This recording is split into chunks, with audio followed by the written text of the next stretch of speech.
Assalamu alaikum wa rahmatullahi ta'ala wa barakatuh. Hope and pray you well. MashaAllah, welcome to our third session of the Aafiyah Healing Wellbeing Summit. So alhamdulillah, inshallah, we're just going to invite our guest, Brother Ismail Shaikh. Just bear with us, inshallah.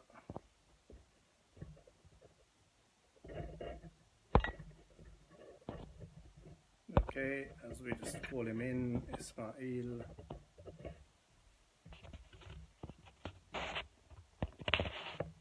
Alhamdulillah, invite sent.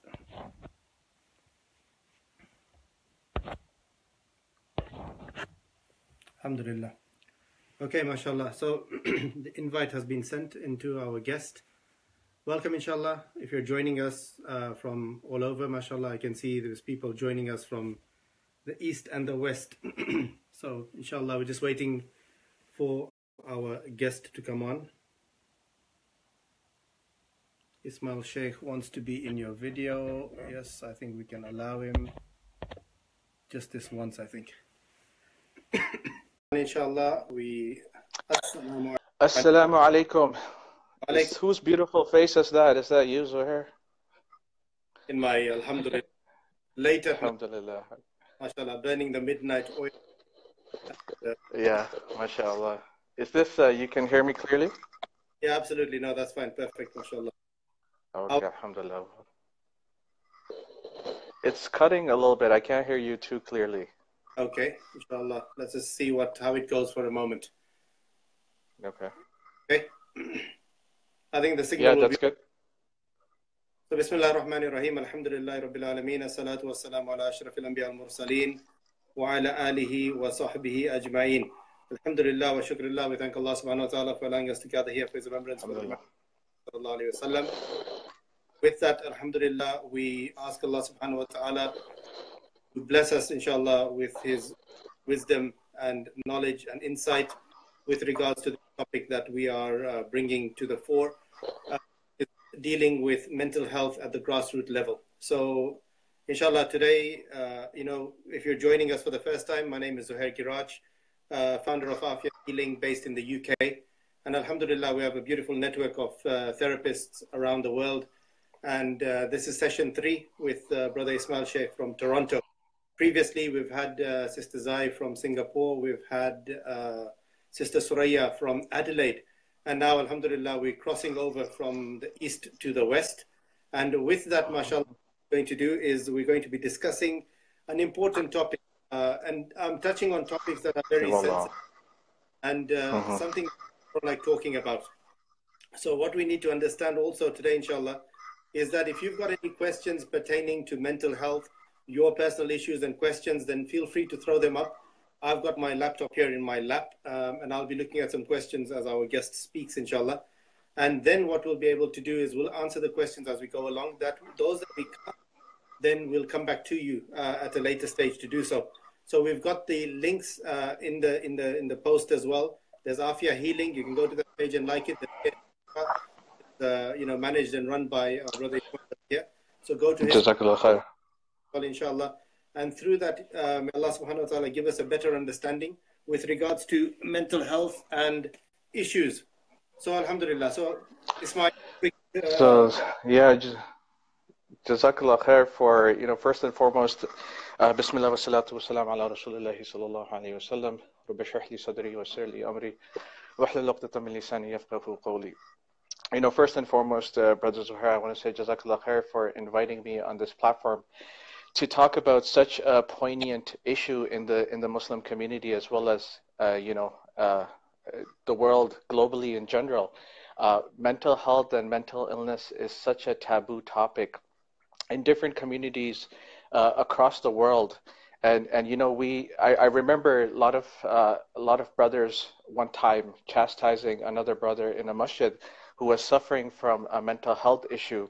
And the reason for that was really because of our own ignorance and because what we don't know really scares us at times. So it's really important to learn about what mental health is and what mental illness is, because it's definitely a stigma and taboo in our communities. Yeah. Last year, Last year I wrote a piece around suicide and suicide within the Muslim community. And what I found was there was a lot of support for this in the Muslim community for the article I wrote, but at the same time, a lot of people didn't want to talk about it because what they felt was this was, sort of promoting or encouraging suicide. And the funny thing is, the article that I wrote, it started with the verse from the Quran that says, do not kill yourself. So it's we learn about things like shirk, we learn about shaitan, we learn about Jahannam. These are all things that are sort of things that we don't want to be part of. We want to avoid, but we still learn about them because we want to prevent ourselves from ending up in Jahannam. We want to prevent ourselves from committing shirk.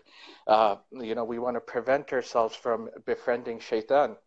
So similarly, mental health and mental illness is something that we need to learn about, because if you don't learn about, if you're not aware about what it is, then you're not able to help yourself, and you're not able to, help the people and your family members or the community.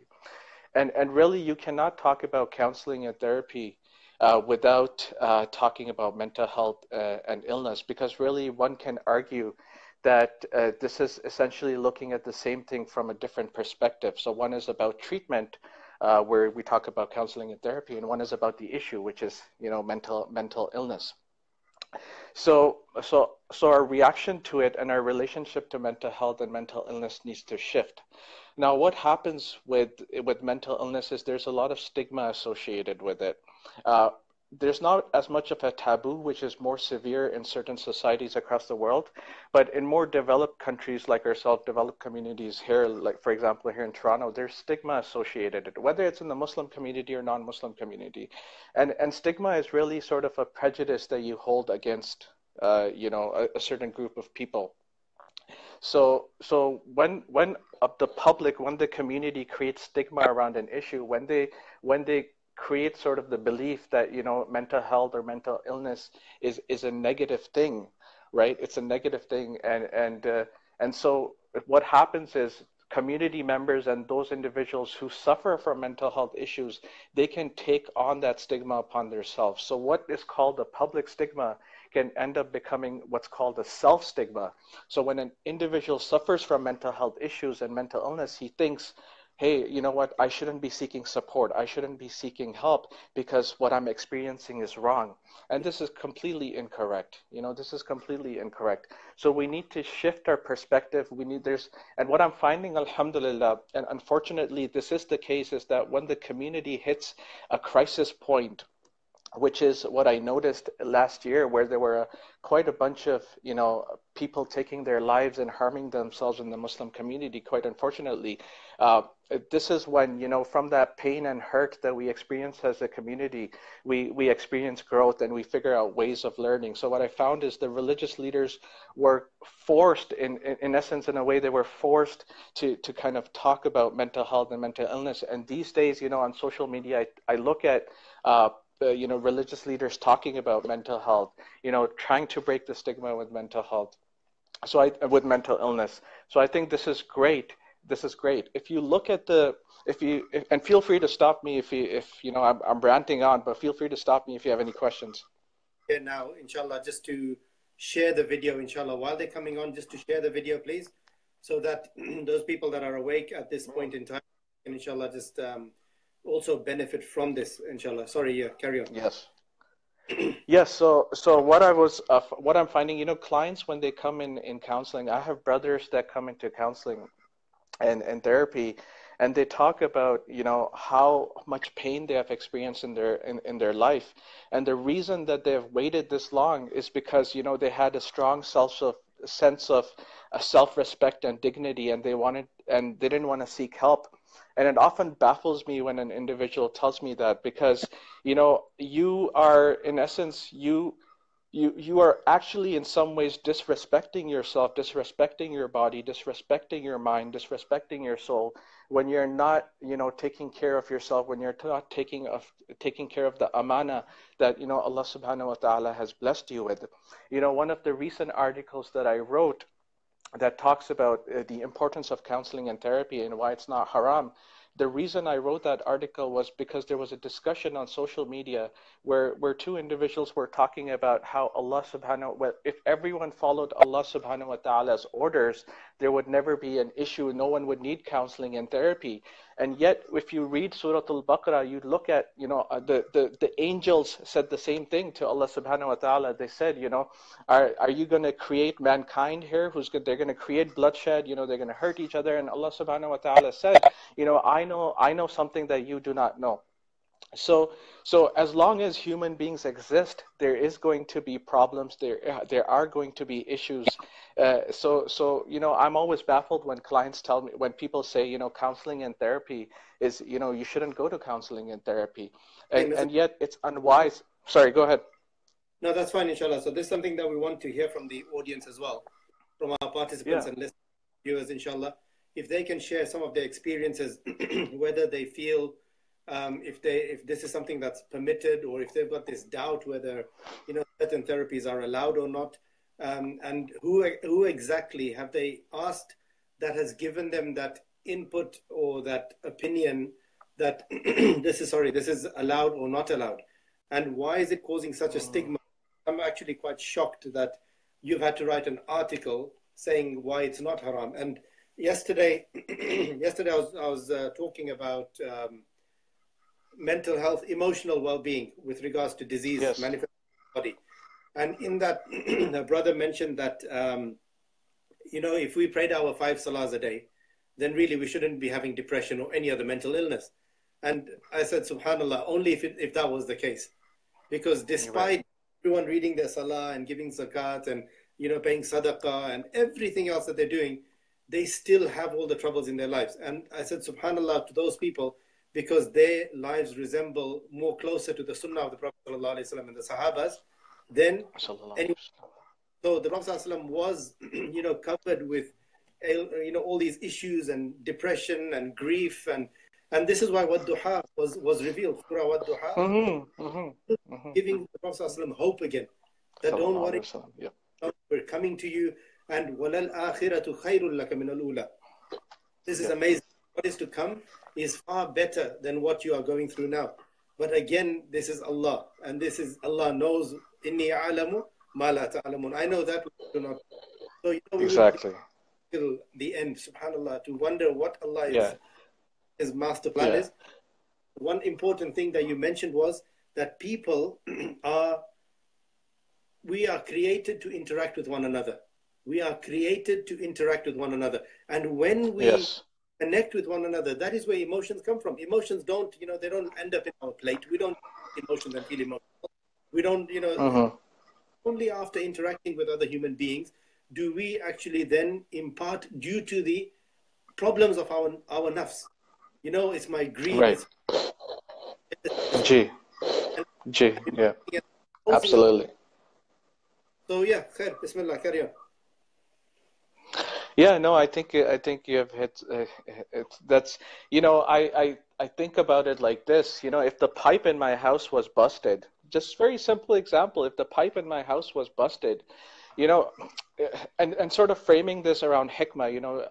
A couple of years ago, I attended a course by a local sheikh over here. We have the privilege of having Sheikh Mutassim al-Hamidi over here, and he was talking about the tafsir of Surah Al-Luqman, and he talked about hikmah, and he broke hikmah down into 2 parts, and he said, hikmah is really about, saying something that's true, but it's also making sure that it's appropriate.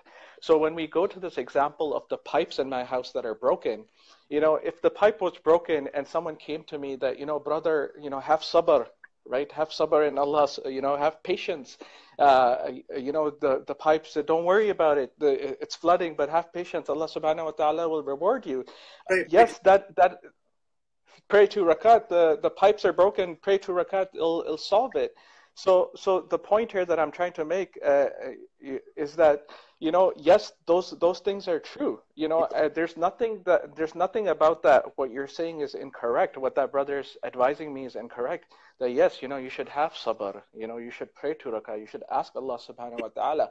But then it comes down to hikmah. That is true, but is it appropriate? Is this the most appropriate intervention? At the end of the day, I still need a plumber to come fix that pipe. If I don't get someone to come and fix that pipe, it's going to continue to leak.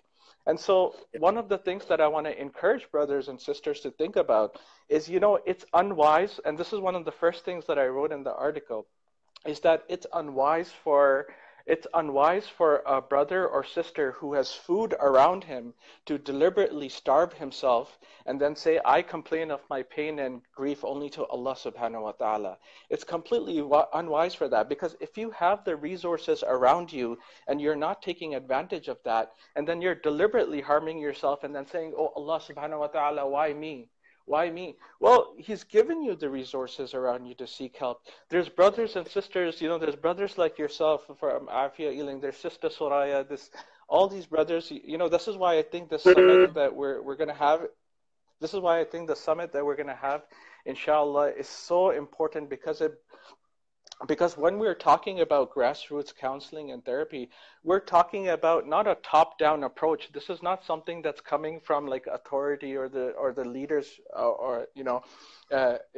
in sort of religious leadership or the board of members in a mosque. It's not necessarily coming down from that, but it's coming down from the bottom. There are individuals who are experiencing pain and hurt, and they're talking about their pain and hurt, and they're screaming out in different ways and saying, help me, either by hurting themselves or, finding healing and then talking about their lived experience and helping other people. Like, Sister Soraya, like how she talks about her experience with abuse. The video that if people haven't seen that video, your last two interviews, I think people should definitely go back and watch them, because they're just phenomenal.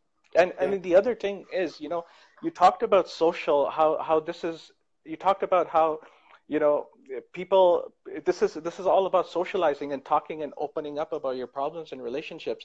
If you look at the tradition of if you look at the tradition of counseling and therapy, you see that the early pioneers in this were actually the Jewish community. Yes, we had individuals within the realm of Islam, like Ibn Hatam rahimahullah. And if people want to find more about that, find more knowledge about that, they should read this article written by Brother Zohair Abdul Rahman from Yaqeen Institute. He wrote about the psychology in Islam, where he talks about scholars in the past that talked about, thoughts and feelings and all these kind of things. And, there's tazkiyah. Tazkiyah is a big part of our religion as well. But if you think about how individuals translated and codified counseling and therapy and figured out what works in a therapeutic relationship, what deep relaxation techniques are, what cognitive behavioral therapy is, all these kind of things, the psychoanalysis and psychoanalytic approach. If you look at the pioneers of this, you look at the Jewish community. The Jewish community is really, first and foremost in this area, which I think is great. But if you try to understand what the reason for this is, the reason for this is because in the past, the Jewish community has been faced so much oppression and have been so socially marginalized. They have been so socially marginalized that they come to think they realize that, the only people that we can turn to as a community is amongst ourselves. And so when you're experiencing hurt and pain and you're socially marginalized from the world, and in places like Vienna and Australia, where Freud was from, Sigmund Freud, and I'm not here to promote or advocate Sigmund Freud. A lot of his stuff is really garbage and people have moved on from that.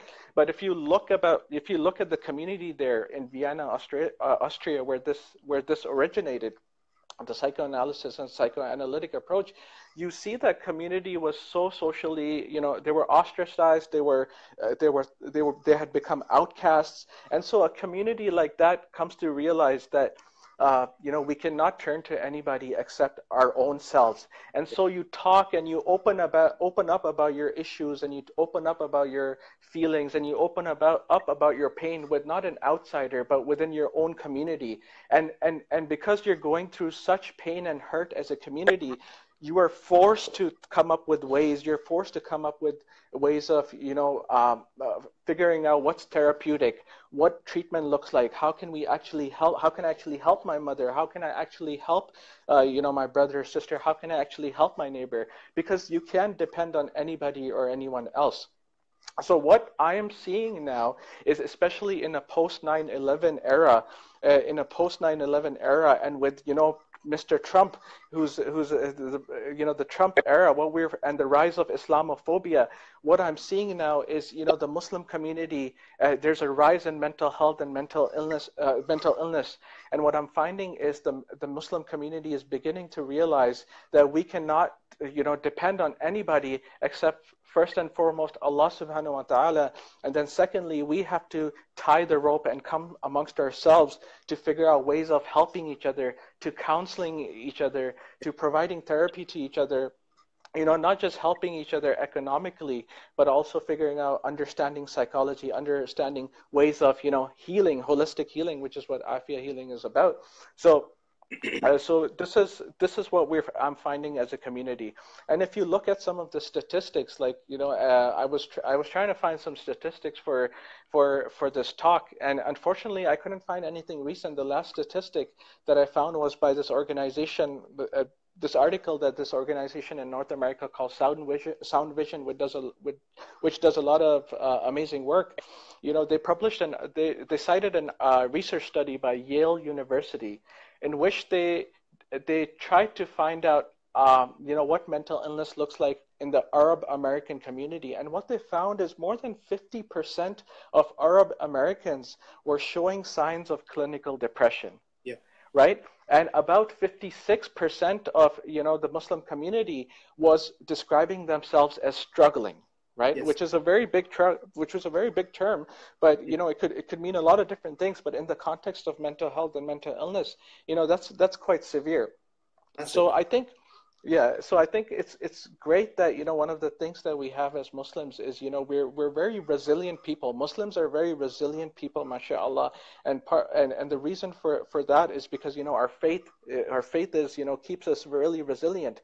But we do experience mental health issues. It's not a sign of low iman. It's not a sign of low faith if you're experiencing mental health issues. If you're experiencing anxiety, if you're experiencing depression, it's not a sign of none of that. So I want people to keep that in mind.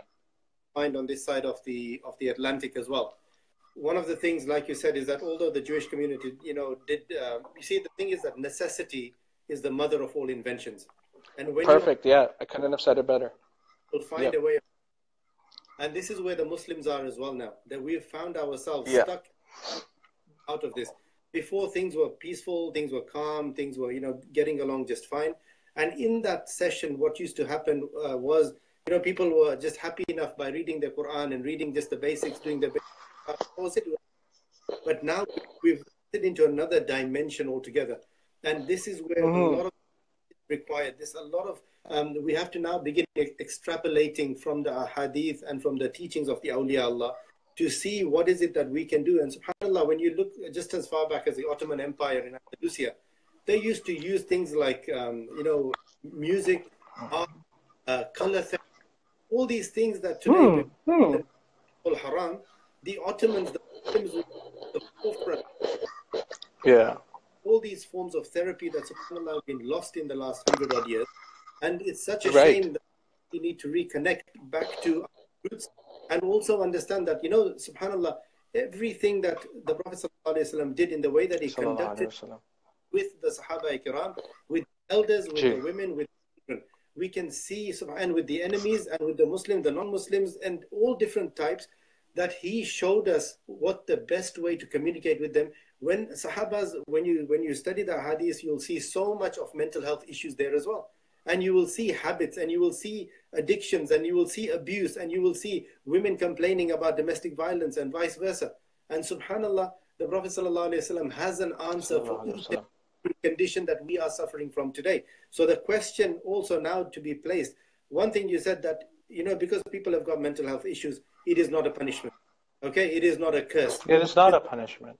Yeah. But also then the question also goes is that, are we in so much mental health trouble because we have deviated so far away from the Sunnah? Yeah, guys, while you're on, and also please comment any questions you guys have. Throw it up, inshallah. Apart from the subhanallahs, we can let's have some questions as well, inshallah. Yeah, I don't know. I think that's a tricky question. Yes, absolutely. I think we have deviated. We are deviating from the Sunnah. Nobody is, perfect. People in their day-to-day lives. As I'm sure there's Muslims out there that try the best that they can to implement the Sunnah in their lives, and everyone should.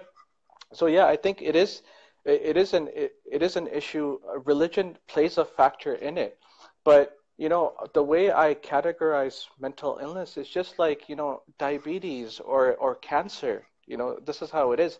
We can't say that someone who's suffering from cancer or someone who's suffering from diabetes issues, they're suffering from that because they have strayed away from the Sunnah. So there, yes, the Sunnah, the religion has its place, and you should seek help first and foremost from Allah Subhanahu wa Taala and follow the Quran and Sunnah. But at the same time, the tying the rope piece is really, really important. It goes back to that same point that I was talking about. That if you have the resources around you and you're deliberately hurting yourself and not seeking help because you have this misconception that I should only have tawakkul on Allah, which is not a misconception, but people have, yes, you should have tawakkul on Allah, but tawakkul on Allah doesn't mean that I don't go to work or that, I don't work to provide risk for my family or that somehow, or Allah subhanahu wa ta'ala will send an angel down and that angel's going to put food in my mouth. I can just sit there. That's not what tawakkul on Allah is. Tawakkul on Allah is that, you have faith in your heart. You remember first and foremost, when you're sitting in front of that person who's helping you, when you're sitting in front of Brother Zuhair, when you're sitting in front of me, you must recognize as a Muslim, you must recognize that, healing doesn't come from us. Healing does not come from me. I'm not the person who's providing you with healing. Healing comes from, Allah subhanahu wa ta'ala. And I'm just someone who has the knowledge to help you bi'iznillah. So that's the first and foremost. If you believe that, somehow that just sitting with me and for me to provide you with counseling and therapy, that, somehow I have the power. I do not hold any power. Power is from Allah subhanahu wa ta'ala. Power is in the Quran and Sunnah. So every Muslim must keep that in mind.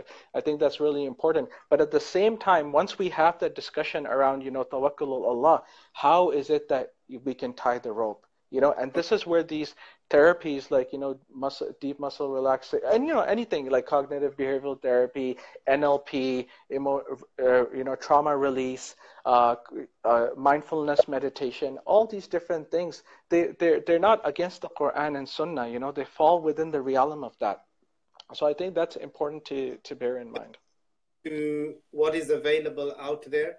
If you have any questions with regard to any of these issues that you've been to, then inshallah, please put them forward and let's discuss them, because we have like CBT, we've got counseling, mindfulness, meditations, a lot of stuff that goes on. So inshallah, if you have any questions regarding their halal, so please do share this video. Try to, really raise awareness of what counseling and mental health is. If you give me a moment, I haven't had the opportunity to share it in one of the groups that I wanted to share it in. Yeah, go ahead. So as you go ahead, inshallah, you can do that. Yeah, and this is the other thing as well, is that alhamdulillah, in the last 4 to 5 years, I think Muslims have started to talk about mental health to a certain extent, and it's still not enough. We are so like, in the UK, we have the largest proportion of mental health related ailments in the Muslim population in all of Western Europe. So in Western Europe, Subhanallah, it has got the highest rate of mental health issues in the black and ethnic minority communities. And it's all Muslims, Indians, Pakistanis, Bangladeshis. And subhanallah, really, this is in the UK. It's in my city, in Birmingham and London. In Europe, wow, subhanallah. All of Western Europe have the highest rate of depression, anxiety, stress conditions in all of Western Europe. And this is disgusting, because this is Muslims. These are people who solutions have been given to. Okay, if people say that the iman is alhamdulillah, my iman is like a rock, then fine, give your problems to Allah, and then you'll be fine. But if it's not, and you still need a little bit of help along the way, we'll be your crutches. But go out there and seek that Hmm. help. So much that's being offered by the NHS, by the government, by a lot of funded projects where people can go in for free, and have time where they can have social events where they feel lighter and looser, find a hobby, go to the library and do lots of different things. But at the same time, Islamically, now this is one of the other things that we come back down to, is that we talk about cultural stigmas, because I know in the UK we have a lot of issues about izzat, we have a lot of issues that what will people say, and almost this mental health and depression, all this. No, yeah, Uh, just to put it simply, it's all BS. I can't put it in any other way. I can't, sugarcoat it any other way just to say it that, I call a spade a spade. It's all BS.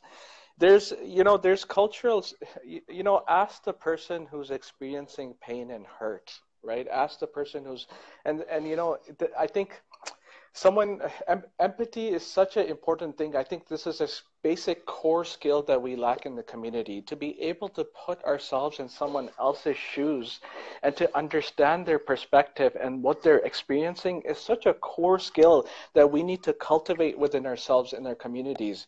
So a lot of stigma can be broken down by simply having a conversation with somebody around what their experience is, what their pain and hurt looks like, right?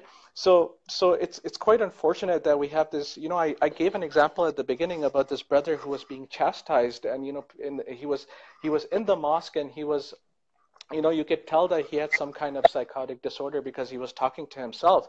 And, sometimes people, even though they're treated, they experience these kind of symptoms. Some symptoms stay with them. And yet the community members, because of their lack of knowledge of mental health, they were, chastising him, and, they were driving him out of the masjid. So there is a lot, and, a person like that, because the community is because our own people are treating us like that, we tend to take that on and we take it personally. We tend to think, oh, there might be something wrong with me because these people think that there's something wrong with me. I'm not a nice person because these people think I'm not a nice person. I must, then you get self-esteem issues, and you get, all these, other problems like depression and anxiety on top of the severe mental illness because of stigma, because of cultural stigma. yeah, so So, Brother Yusuf is asking that, do you agree that the environment, unhealthy lifestyle, excessive medications are some of the causes for mental illnesses? Okay, now yeah. go on. You answer and then I'll answer mine. So, sorry, let me scroll through his question and see what did he say? Do you Do you agree that the think? unhealthy lifestyle, I excessive medications see it. Okay. are some of the causes for mental illnesses? Yeah, I mean it's vice versa. Look, I work in psychiatry. I finished work at 4 o'clock. I'm in a hospital setting right now, and I work with psychiatrists that that are all about medications. The thing is, counseling and therapy. A lot of times, psychiatrists get paid more when they just focus on treatment related to medication because they can see people quickly, whereas counseling and therapy takes, an hour. Yeah.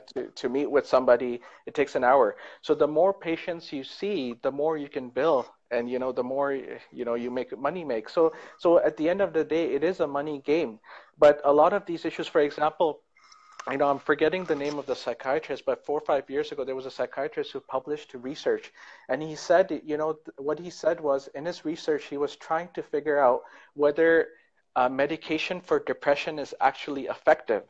And what he found was, in his research, he found that medication for depression is no more effective than a placebo. So if you give somebody a sugar pill and say, oh, this is medication, which is a placebo, and you give them, a medication for depression, you will see the same results. You won't see the person experiencing depression heal because of those, antidepressant medications. I So a think lot of it sorry? that's my next business plan. I'm gonna have all That's the next business. We should all, this is yeah, for yeah. this is for your Yeah, mother. yeah, exactly. So the more people, the more patients you see, the more that you can bill. And this is not to discount medication. Medication is really effective. I've worked I work on what's called the assertive community treatment team. So we deal with the individuals with very severe mental health issues like schizophrenia and bipolar disorder. And for a person who actually works on that team, and if you work with these individuals and you see how effective the medication is at times, how quickly it changes their personality and how quickly it heals them, bismillah. You will come to think, medication is really, really important. But what I'm also trying to say is there is an agenda there. There are pharmacological companies, there are psychiatrists out there who, for Right. different reasons, push We their go agenda. topic. Okay, stop. So, okay, so Yeah, Yusuf, no. Yeah, so just to answer brother Yusuf's question, right? So yes, there are causes. What I prescribe for things like certain for things like depression is pleasure, mastery, nurturing, yeah, exercise. These things are found to be more effective for individuals, suffering from issues like depression. Finding pleasureful activities, finding activities that give you a sense of mastery, finding activities that nurture your soul, that nurture your body, right? Finding exercising, physical activity. Exercise has shown to increase certain chemicals in your brain that help with feeling good, feeling more positive. So just to answer Brother Yusuf's question, because I understand we are off tangent, but just to understand his question, just to answer his question, yes, unhealthy lifestyle and excessive medications at times can be the cause of mental illnesses, but it's a two-way street. it's a two-way street. Yeah, absolutely. So with that as Yeah. well, if you've got low self-esteem, got some serious problems, or you're being bullied, or there's issues going on in your life that you are not able to cope with, then you will end up being in an unhealthy environment, which will lead to an unhealthy lifestyle, Sure. which then lead you to all the negative behaviors and excessive Yes. eating, going for medication. And as Suraya has mentioned as well, that it's a band-aid. So doctors and the medical field is really just masking the symptom, not dealing with the root cause. And this is where, when we are working with health, we are actually, using Aafiyah healing and all other techniques that are out there, we're actually focusing our attention on what is the root cause that this person is actually suffering from. So fibromyalgia, chronic fatigue syndrome, all Sure. sorts of inflammations in the body. Why is it happening? Why has a person got IBS? Why has someone got thyroid issues? Because it started off with an emotion that overwhelmed them.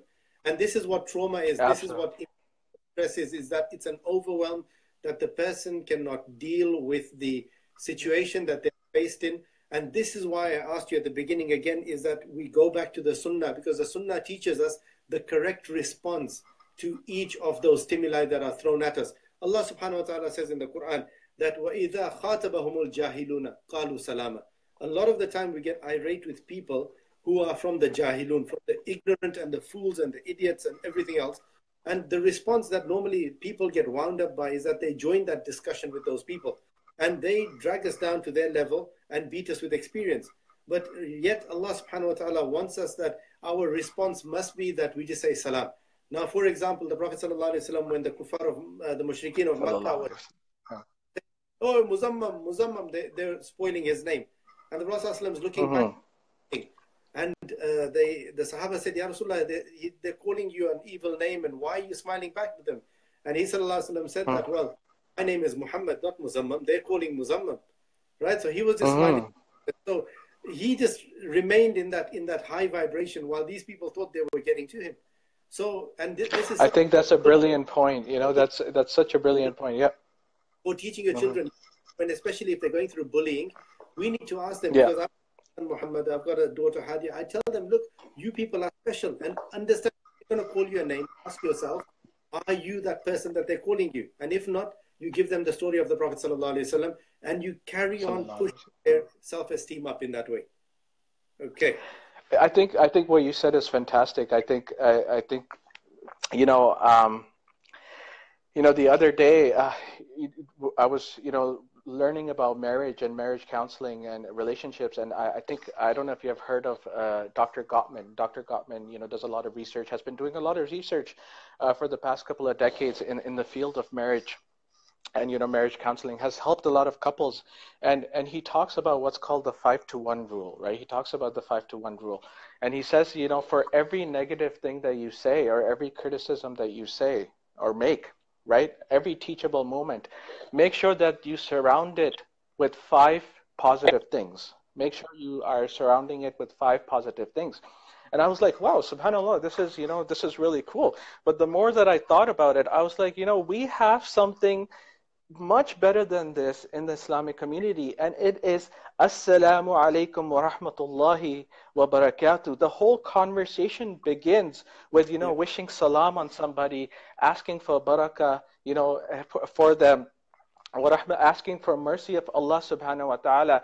And so if we kept that frame of reference when we were interacting with people, because nowadays what happens is brothers and sisters, they come from work and they say, Assalamu alaikum wa rahmatullahi wa barakatuh, but there's no salam in their voice and tone. There's no barakah in their voice and tone. There's no rahmah in their voice and tone. And so the Assalamu alaikum wa rahmatullahi wa barakatuh is very superficial. There's no smiling, nothing like that. So Gottman, great. Use Gottman in marriage counseling and therapy, but the Sunnah, the religion has this beautiful saying, Assalamu alaikum wa rahmatullahi wa barakatuh, and yet we have not internalized it as Muslims. And so, we wonder, why is my wife giving me these looks, or why is my wife angry at me, or why are my children angry at me and disrespecting me? Because a simple thing such as Assalamu alaikum wa rahmatullahi wa barakatuh is very superficial, and it has not been internalized and not been communicated in a way that it should be communicated. So definitely not discounting the role of Quran and Sunnah here. If we bring this into our lives, definitely a lot of our issues and problems can be solved. At the same time, when things get out of hand, when there's an inability to cope, emotionally, when there's an inability to think clearly, when we're facing a lot of emotional distress, let us not be ashamed, let us not be embarrassed in seeking help and support from our brothers and sisters who there's a tradition of seeking help and support, in the Sunnah. People used to, it's Sunnah to come and ask for help and to help people. The Sahaba used to come, the companions of the Prophet, peace be upon him, used to come and ask for help and support. So do not feel ashamed, or do not have this, misconception that, somehow my self-respect and my dignity is at hand, especially for brothers. The brothers are very macho, and there's ego involved, and we have to sort of understand when we have to let go of our ego, when the ego becomes less important and seeking help becomes more important, definitely. So alhamdulillah, good point touched on over there. So with that as well, a lot of people, because Allah says in the Quran, فَاسْأَلُوا أَهْلَ الذِّكْرِ إِن كُنْتُمْ لَا تَعْلَمُونَ, that ask the people of knowledge about that which you do not know. And so there are people that are specialized in certain fields. And this is the other thing that, inshallah, we want to touch on. The last 2 topics, I think, that still remain.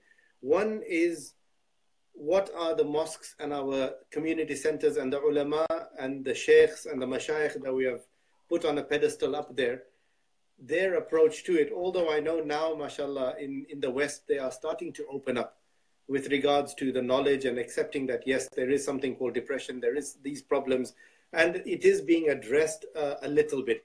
But more so the cultural mindset where people are being held back with regards to, we don't do this stuff, we don't go out and tell people our problems, or this is something that's in the house itself.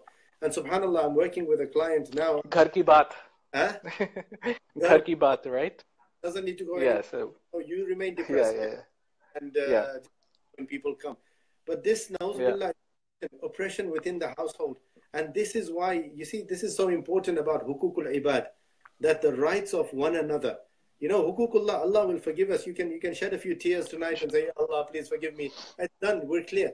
But the heart that you broke, the feelings that you destroyed, the whole life of a person that you have shattered away because of nafs. So again, what you spoke about earlier about the concept of tazkiyah, the zakah of the 7 organs on your body, the tongue, the eyes, the ears, the hands, the feet, the stomach, the private, if any of these 7 organs are misused in any way, it causes harm upon someone else or harm upon yourself. And then the mind that Allah, if you use that to think about evil and plot evil of how you can get revenge on people and how you can destroy families and ties, you are causing harm unto other people. The heart that harbors all the emotions and the feelings, if you start to now follow what your desires that the nafs is throwing to your heart, that then sends it to the mind to plot, and then your organs to go and do that. Subhanallah, this is why people are depressed. This is why we are stressed out. This is why we have, as I said at the beginning, moved ourselves away from the middle and moved ourselves away from the sunnah of the Prophet sallallahu alaihi wasallam. And so I think in order to come back, the healing process, the healing, as Brother Yusuf has reminded us again, وَنُنَزِّلُ مِنَ الْقُرْآنِ مَا هُوَ شِفَاءٌ وَرَحْمَةٌ. And this is so important that Allah, if you want shifa in the Quran, with shifa will come mercy. And this is important. Right. Shifa only comes with mercy. Shifa does not come on its own. Mercy is a byproduct of love. And there has to be a lot of self-love, i.e. forgiveness. Forgiveness of the perpetrators, forgiveness of the oppressors, forgiveness for the people that wronged you. But more and more important, self-forgiveness. That the harm that you have inflicted upon your own body, the reason why you've got arthritis, the reason why you've got IBS, the reason why you can't sleep at night, or you've lost all your hair, or whatever it is, or you can't have babies, because you have inflicted this upon yourself. And when you get into that, and healing comes from self-forgiveness. Healing is turning back. Tawbah, tubu, ilallah. The concepts that the ulama bring in and create awareness with regards to the ummah, the community, and also the mashayikh and the ulama need to know that they are not the jack of all trades. They are ulama. They have studied the books, they have studied tafsir, they have studied whatever science they have. Stick to that. We will come to you and ask you how to make wudu and what nullifies fasting and am I allowed this or what constitutes divorce. But when it comes to mental health, if they have not studied that in their books, then they must be enough to say, you know what, brothers, you need to go to this, or sisters, you need to go this way. And that's yes. that we're at the moment. Yeah, no, I completely agree with you. And what I'm finding, especially with the young ulama, with the young sheikhs, knowing a couple of them within the whole Facebook circle and having conversations with them, is that topics around counseling, and they're not just limiting their studies to religion, to just becoming an imam. They're going out and they're learning about healing and helping people and counseling and therapy. This brother Ibrahim Fayaz, I was having a conversation with him the other day, and he was talking about how he's studying, getting a master's now in counseling psychology, having been an imam, because they realize that they can't help they don't have the tools and the skills to help individuals. So it's important for them to go and seek the knowledge and seek the skills and seek the experience to be able to help individuals heal, which I think is phenomenal. I think the younger generation of imams and ulama are definitely leaning more towards learning about these kind of things. So definitely. Inshallah, I think we are seeing that shift in the dynamic, but for the majority of people that are stuck in the cultural mind, the village idiocy state, they unfortunately VI syndrome. Yeah. So with that, everything has to go through the Pir Sahib, it has to go through the Shaikh, and everything. If the doctor cannot explain what the problem is, then it has to be jinn, jadoo, ain, black magic, nazar, and that's another big problem. Or it is here. Is it over there? Yeah, no, absolutely. Yeah, that's a core part of our religion, but it's important to be able to differentiate, distinguish between those things. When is it an issue of nazar and evil eye, and when is an actual mental illness issue? And I remember attending a talk a few years ago where there's this Sheikh Muslim Khan. He's in our community, mashallah. He gives talks around this. Who's talked about ruqya, who's done a lot of ruqya, and you know, he said you make sure that you're seeking all the other types of therapies and cures first before you explore ruqya. You know, make sure you're tying all the rope. You know, if it's medication that you need, make sure you're seeking medication. If it's counseling and therapy that you need, make sure you're seeking counseling and therapy. And then, you know, then come to ruqya after you haven't been able to tie the rope and the problem still exists. So I think what you said is really important. And you Yeah. know, just thinking about it, if you talk about, I talked about these individuals that, you know, tried to harm themselves and committed suicide. When someone is experiencing a lot of emotional pain and hurt, you know, they're not able to at times access those resources in their brain that have memory, that have the knowledge of, you know, suicide is haram. You know, they're not able to access their thinking, they're not able to access their planning, because the brain, Allah subhanahu wa ta'ala has created the brain in such a way that when we're experiencing a lot of pain and hurt, you know, when people become really, really angry, when the emotion is really intense, you know, their thinking and their planning and, you know, their judgment is all impaired. So for that person who's on the brink of committing suicide, who's thinking about suicide, you know, a practicing brother who has a beard, but, you know, his pain and his hurt is so severe that his mind is not able to access those verses of the Quran that talk about, you know, do not kill yourself, or, you know, that talk about that those the hadiths where, you know, you're asked not to kill yourself. The pain and hurt is so severe. It's one thing to tell that individual in person, brother, you know, suicide is haram, which he probably knows already, but that message is so cerebral. That message is such an intellectual message. But what that brother or sister is experiencing is pain on such an emotional level that we need to communicate to their emotions. We don't communicate to their intellect. Yes, brother, I understand your pain is, you know, really severe. Tell me a little bit about your pain. Tell me what you're experiencing. Tell me about your hurt. What has gotten to your point? I want to hear, I want to listen to you. That compassion, that warmth, that openness, that empathy is really, really important to bring to that, versus, you know, just communicating a direct message. Oh, brother, you know what? You're going to go to hell if you commit suicide. Yes, that's true. But once again, it comes down to hikmah. It's true that, you know, it's, you know, yes, suicide, it's a serious issue. But at the same time, how can we address this issue in an appropriate way? So religion has its place, but within the umbrella of Quran and Sunnah, we need to kind of learn how to translate this into helping our brothers and sisters who are experiencing a lot of pain.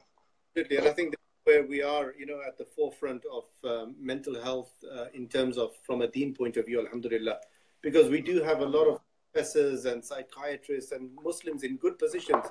But unfortunately, they seem to be stuck behind their own doors.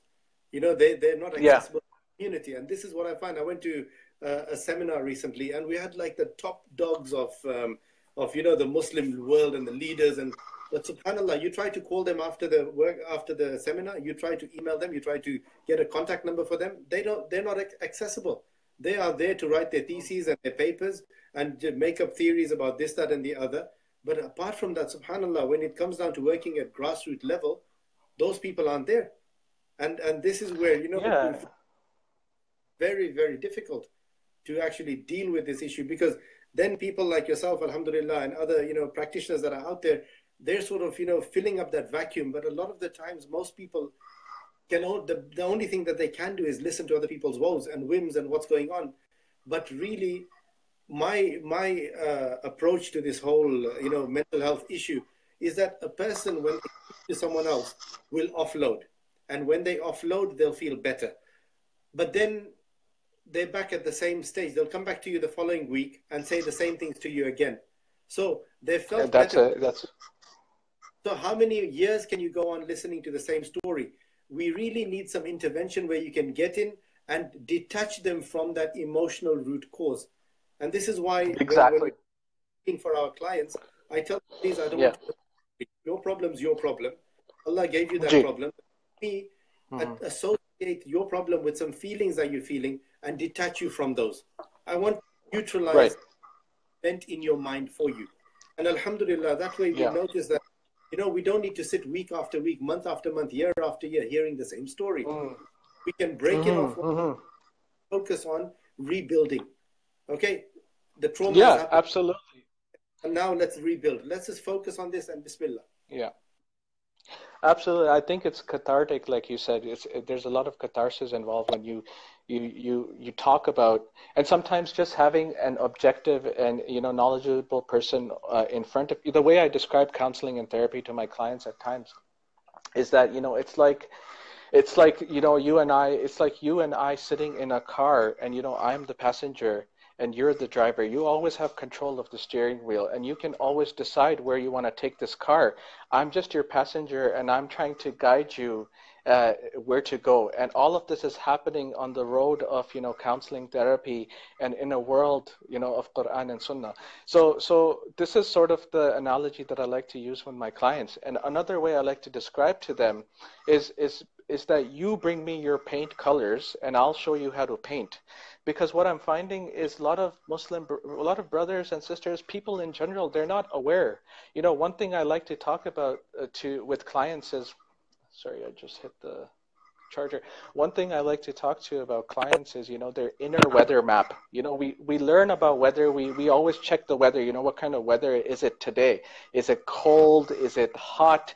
Is it snowing with wind chill? What is the weather like today? But we never reflect about what is our inner weather map looking like. What is the weather map inside of myself right now? Am I feeling anxious? Am I feeling depressed? Am I feeling angry? Those skills of self-reflection are really, really important. I'm working with brothers who are completely out of tune with their feelings, who have no idea. They feel anxious. They know there's something wrong, but they don't know what's wrong because they can't pinpoint their feeling. There was this one brother that I worked with, and he was experiencing a lot of anger, and that anger was coming across at his mother and his parents. He was feeling extremely angry, and we were talking, as you mentioned, the root cause. So we were talking about, when did you first start experiencing this? He's like, a couple of years ago, this happened, and then through his conversation, we figured out that soccer is really important to him. And what ended up happening was he suffered a severe injury while playing soccer, and he didn't realize it, but that injury impacted his life in such a way that he was feeling anxious and angry, and yet he didn't have this awareness. He had no idea why he was feeling angry. And so just helping people sometimes understand why they're feeling in certain ways, understand their inner weather map, can help them provide relief, because then they're like, oh, okay, this is what the issue is. Okay, so then I can take active steps. I can, behave in certain ways to counter this. But if you're not even aware of what's going on, if you're not aware of what the root cause of the issue is, like you say, then, how can you help yourself? So I think that's really, really important. Yeah, and I think this is what we need to be doing going forward, is having many more of these conversations. But I think what we want from the viewers, inshallah, I think because of the time difference, I think we've missed a lot of people in different time zones. And We inshallah, have, I think there's a lot of questions too. Maybe I can answer some of the questions, or we can answer some of the questions. I don't know. questions, also I can use these questions to actually address them as part of the summit, inshallah, that will be starting next month or possibly a bit later on. Because at the moment I've got so many speakers lined up. It's untrue, but it's all about just fitting them in now. So we've got from Jeddah, we've got a lady that runs a school for the disabled community. And, I want to speak to her how to deal emotionally with disabled children. And sometimes, our children, subhanAllah, even if they are able, make us disabled in the stresses of life. How to deal with that. And such an important topic. And then, inshallah, in South Africa, we've got a brother, Abdul Manak, who's a motivational coach, how to bring up the leaders of tomorrow. So there's so much that we need to speak about. But at the same time, inshallah, our viewers, just send through your questions. Okay, send through your questions, because those will be addressed either now in this session. Hold on, we're time up already. Yeah. Okay, 10 minutes. 10 more minutes. 10 minutes. Inshallah, otherwise I'll get checked. Okay. Well, ask your question. I think what did people ask? And let's see. Do you think people are unnecessarily being medicated? That's just what I asked. I think we have already answered that. What is the state of mental health help for Muslims? It's growing. It's growing. When I attended the clinical social work program in my university, I was the only Muslim brother amongst 200 people. But now is there's a influx of uh, Muslims and brothers in particular are entering this field and talking about mental health and talking about healing and helping people with counseling and therapy. So it's definitely increasing, and I think we've already touched on how our spiritual leaders are also beginning to address this issue. Asked Let's a good see what question. else is there. Mental illness. Sorry, it's completely cut off. Many young people, kids suffer from mental illnesses. How many? Sorry, I can't hear you. I do so many. Let me just scroll. Oh, why do so many? Okay, why do so many? I don't know the statistics on that, but I'm not surprised that in today's day and age where things are so accessible, where news, I personally, call me ignorant if you want to, but I don't listen to the news. I don't watch the news because in my 8 to 4 job, I'm dealing with mental health issues and mental illness, right? Then on top of that, I work with Muslim brothers and sisters that bring their problems and mental health issues and mental illness to me. So Yeah. why would I want to listen to the news? I feel like if the news is big enough or important enough, it will reach me. So I try not to listen to the news, and you can call me ignorant or you can say whatever you want to say. But I have, huh? You want me to call you ignorant again? Ignorant. No, so you can call me ignorant, and I think that's ignorance in a good way because I choose what I want to bring into my life, what kind of energy I want to bring into my life. So I don't listen to the news, and it's tempting at times to go on CNN and to see what people are talking about, but I don't. And so I think youth, especially today, we live in such an accessible society, Yeah. right? Where Facebook, Snapchat, Instagram, there was a research study that I looked into just last year, and they said the worst app for youth mental health. You know what the worst app for youth mental health is? Take a Instagram. guess. Instagram. Instagram, brilliant. So the worst app for youth mental health is Instagram, because you are constantly Instagram. There's no knowledge to learn in Instagram. You're not learning knowledge except for quotes. Some people put quotes. Unlike a Facebook feed or a news post where people can actually write out things and disseminate knowledge, there's no knowledge necessarily being disseminated through Instagram. Instagram is all about, keeping up with the Joneses. So for that young people, for that young mind that's developing, for that young mind that's where there's peer pressure, there's bullying. You look at your peers out there, on Instagram. You look at these images that they're posting, and you're like, oh my God, why am I not like them? Yeah. Sorry? Photoshopped. Yeah. Yeah. Photoshop. And a lot of times people don't even realize corporations and companies reach out to these young people who have a large following and they say, hey, can you promote my product in your photo? Can you promote this in the photo? And so young minds are easily influenced. Young people look at that and they're like, oh, well, this person has this much money. Why don't I have that? And it all becomes about comparing yourself and your sense of self, your self-esteem, your sense of self, which should come from, Allah, which should come from the Quran and Sunnah, which should come from yourself, is tied now to the creation instead of the creator. It's tied to Instagram, it's tied to Snapchat, it's tied to these people that are posting this, and they're benefiting from it. They're making money, they have a huge following, but at the end of the day, your nafs is, because there's things posted on Instagram that I would say are tantamount to pornography, right? That's what it's, zina. That's the kind of app it is. But this comes back to the same point again. What you're saying is that we have focused our children and our youth more towards the dunya and shown them the glitter of the, not the glitter of the exactly. We have not shown them the beauty of the Prophet. We have not shown them all of this, amazing stuff that the Deen has for us. And this is why, again, I'm coming back, okay, to say that as we veer off the Sunnah of Sallallahu Alaihi Wasallam, about teaching our children the majesty of the Prophet Sallallahu Alaihi Wasallam, the grandeur of the Prophet Sallallahu Alaihi Wasallam, the mercy, beauty. People fall in love for two things. Either you benefit someone or you are extremely beautiful. And both of those qualities the Prophet Sallallahu Alaihi Wasallam had at akmal stages. Okay, you cannot go more than that. His beauty is you cannot touch. and the way that he helps you, that his concern fi dini wa dunya wal akhirah, that in every aspect he's helping us. So because we have detached ourselves from the Prophet sallallahu alaihi wasallam, because we are detached, we cannot teach that. When our children have not learned that, they will want to fill that void with anything that might go in there, which is going to be dunya. Dunya is satiated. You think you satiate with the dunya in your nafs, but the nafs is a black hole and it will never fit in. But if your heart is left for Allah, that even one Allah will occupy that space and fulfill you, nourish you, and raise you up in that way. And this is why something that, subhanAllah, I think this topic we can keep going round and round, but we'll keep coming back to the same thing. Okay, so right, yeah, I think Sister Ruth Murphy, I think makes a really, not enough outdoor activity with kids nowadays, too much technology. Kids' minds are like sponges and children are old way before their time. It's too much for them.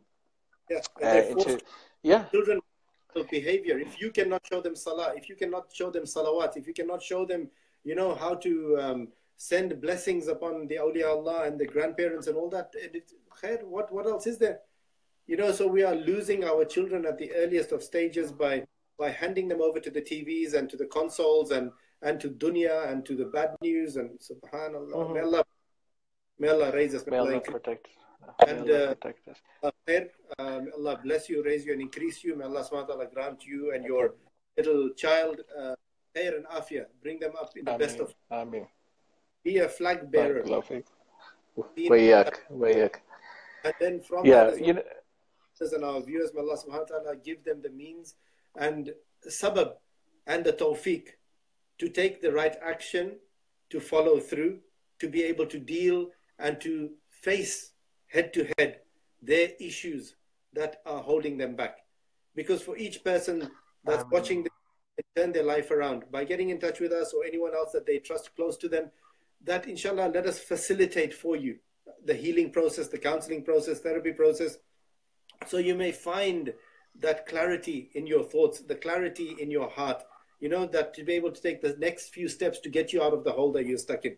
So may Allah subhanahu wa ta'ala grant us goodness, khair and barakah. Inshallah, this video will be uploaded pages, and from there people can continue to share. But also after this, inshallah, what we're going to do is we're going to invite you back, Ismail, into a summit that's going to be for the Aafiyah Wellbeing Summit. And a lot of these questions that we Brilliant. Jazakallah khair. Will inshallah taking that on the summit itself. So any closing words before we make